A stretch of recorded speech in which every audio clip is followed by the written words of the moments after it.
Many consumers are going to feel a tighter squeeze after the Federal Reserve announced today it is raising interest rates. This is the first time since 2018, and it is meant to combat soaring inflation. The Fed is raising its benchmark rate by a quarter of a percentage point, and that means charging your purchases could now cost you more. CBS 2's Meg Baker spoke with a financial expert about what you can do.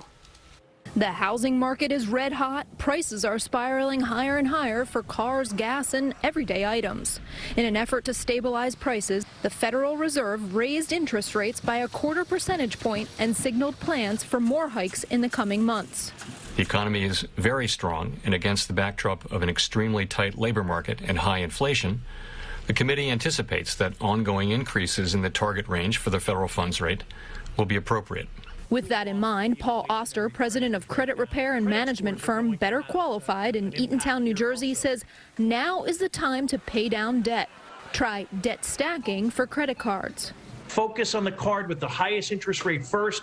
Put all of the money towards that card until it's paid off in full. Once that is paid off, move to the next card while making all of the minimum payments on other cards. And you might consider a balance transfer to a 0% interest rate on a credit card, but you have to have a plan to pay it off at 0%, because if you don't, at the end of the term, you're going to get hit with all of the deferred interest. Oster says expect higher student loan rates and warns of home equity lines of credit suddenly rising. This is where consumers really have to be careful, because they adjust immediately, not just once a year. If you have a variable rate interest on your mortgage, that's going to adjust also, but that adjusts every 12 months. A home equity line of credit is going to adjust immediately after the Fed raises these rates.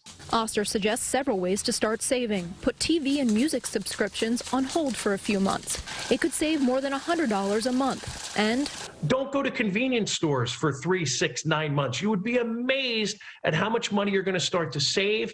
He reminds consumers to check credit scores. It could cost or save you money every month. As your credit balance increases, your credit score goes down. Save and pay. In New Jersey, Meg Baker, CBS 2 News.